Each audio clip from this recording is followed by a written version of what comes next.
Après une nuit de passion, Petra et James se réveillent tôt le matin, avec Petra qui part rapidement pour les cours, tandis que James décide de rester au lit un peu plus longtemps.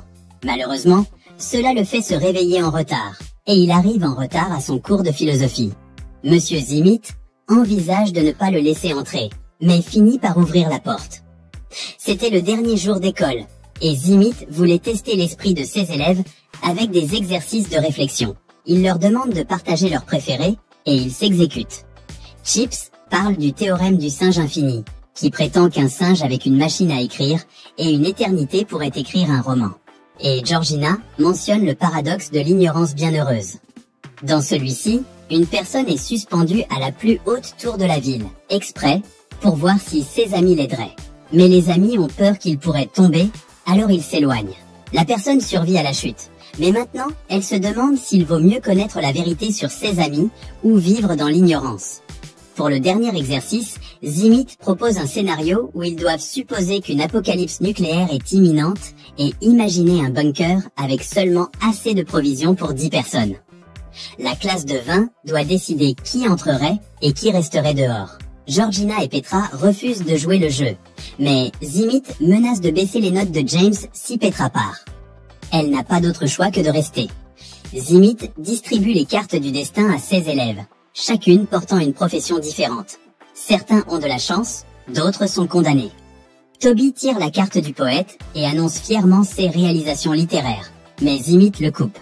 La poésie est inutile dans un monde post-apocalyptique, dit-il. Il révèle qu'il fait aussi partie du jeu, mais sa carte est un mystère. Il pourrait être n'importe quoi, dit-il, une bénédiction ou une malédiction. Les élèves doivent décider qui parmi eux mérite d'entrer dans le bunker, dernier refuge de l'humanité. Ils votent un par un, choisissant ceux qui ont des compétences pouvant les aider à survivre et à reconstruire. Les rejetés sont envoyés au loin, leurs espoirs anéantis. La dernière place se joue entre Zimit et Utami, la cantatrice. Zimit gagne de justesse, et ils ont 5 minutes pour se dire leurs derniers adieux. Mais alors, ils entendent le son de la mort, le son des balles déchirant la chair et les os. Zimit a tué tous ceux qui étaient laissés derrière, disant que c'était la chose la plus gentille à faire.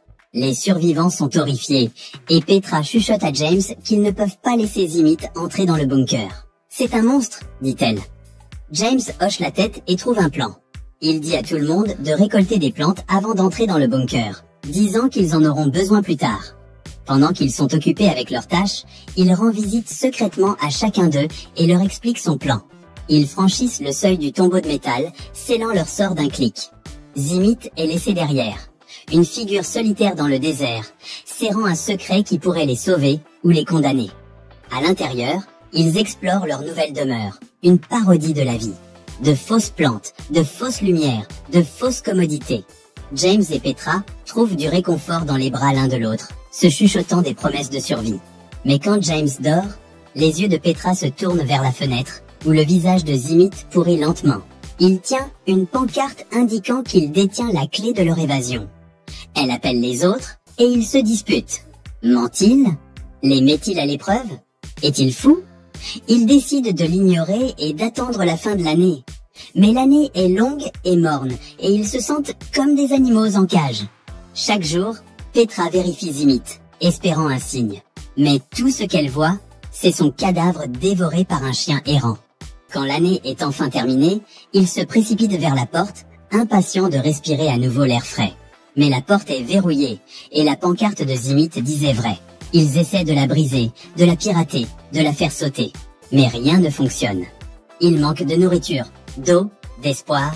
Ils décident de mettre fin à leur misère avec dignité. En classe, Zimit révèle sa véritable identité. Il était un constructeur du bunker, et il avait conçu leur prison. Lui seul connaissait le code qui pourrait les libérer. Les élèves veulent une autre chance, et ils choisissent un nouvel emplacement, le Mont Bromo. Zimit tend la main vers un pistolet, ce que Petra remarque. Elle réalise alors que les cartes ont un autre trait caché qui pourrait tout changer. Ils doivent choisir qui vivra et qui mourra. James est épargné, car il est fermier, même s'il est gay.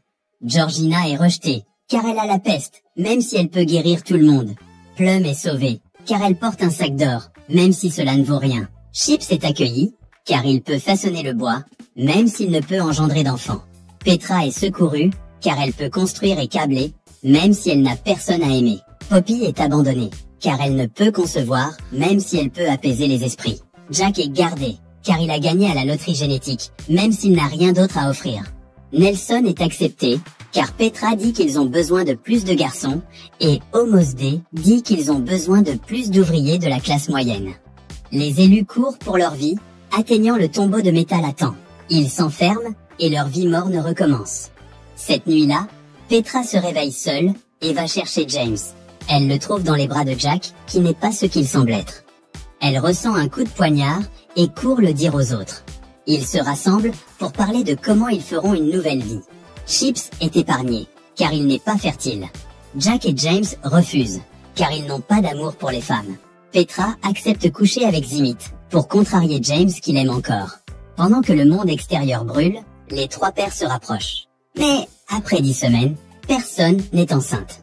Zimit suggère qu'ils échangent leurs partenaires, et que les femmes aient plus d'un homme. Bonnie dit non, qu'ils sont allés trop loin avec leur logique, et qu'elle a le droit de refuser. Zimit part, et revient avec un pistolet. Il ordonne à tous, sauf Bonnie, de quitter la pièce. Il s'enfuit, mais Jack se cache derrière un coin. Quand Zimit détourne le regard, Jack lui saute dessus et le fait lâcher le pistolet. Bonnie s'en empare et le pointe sur Zimit, mais les hommes continuent à se battre jusqu'à ce que Zimit maîtrise Jack. Jack poignarde Zimit à l'oreille avec un stylo, le faisant saigner et pleurer.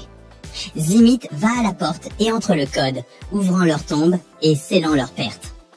La classe avait encore échoué à l'exercice, et James a flairé un piège. James s'est précipité vers le bureau et a saisi la boîte, esquivant la main de Zimit. Il l'a ouverte et a trouvé la vérité. La boîte avait des tiroirs secrets et leurs cartes avaient été modifiées. Elles étaient toujours condamnées à être les mêmes. Un fermier gay. James a exigé de savoir pourquoi Zimit le détestait tant, et Zimit lui a raconté une histoire.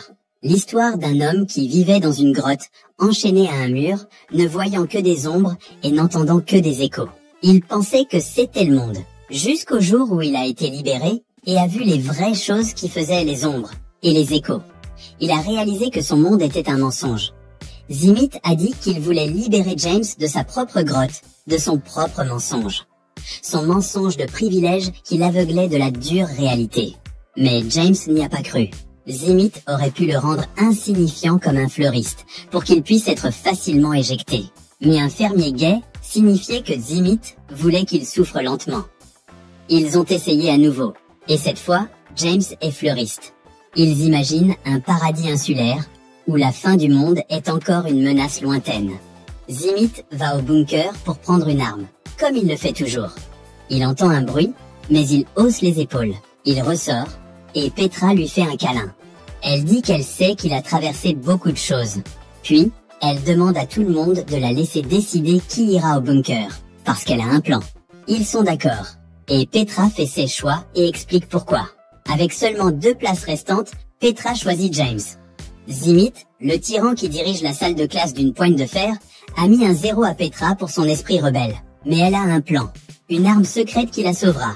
James, le bel rebelle qui faisait du bruit dans le bunker, braque un fusil sur la tête de Zimit.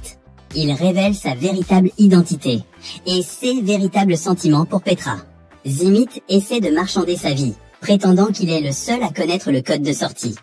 Mais Bonnie, l'amie intelligente et loyale, l'a mémorisé pendant leur dernière course. Zimit n'a pas d'autre choix que de partir. Petra veut donner la dernière place à Bonnie, mais elle refuse, disant qu'elle a une famille à protéger.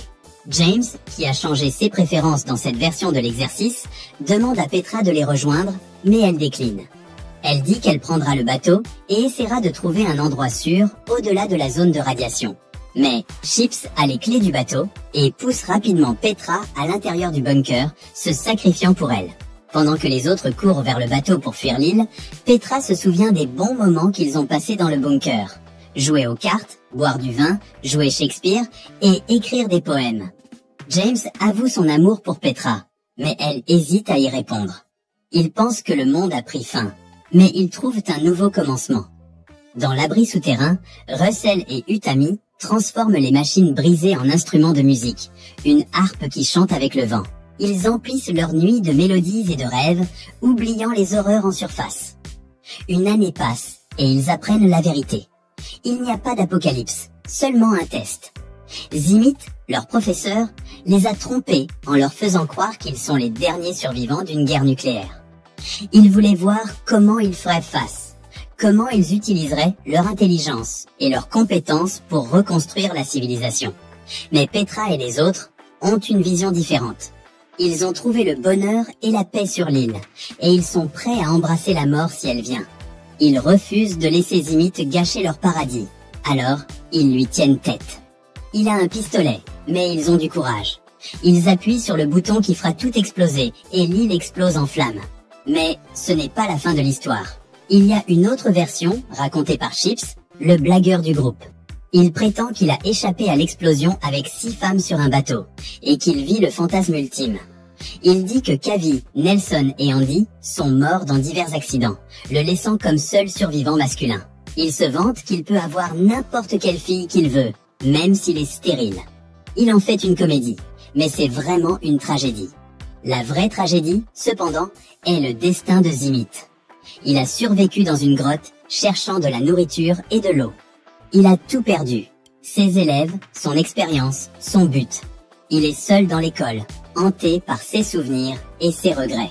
Il imagine différents scénarios pour lui-même, certains banals, d'autres dramatiques. Parfois, il mange un sandwich. Parfois, il se suicide. Il est pris dans une boucle de désespoir et de folie. Qu'avez-vous pensé du film? Quel scénario était votre préféré? Et n'oubliez pas de vous abonner et d'activer la cloche pour être notifié lorsque je publie de nouvelles vidéos.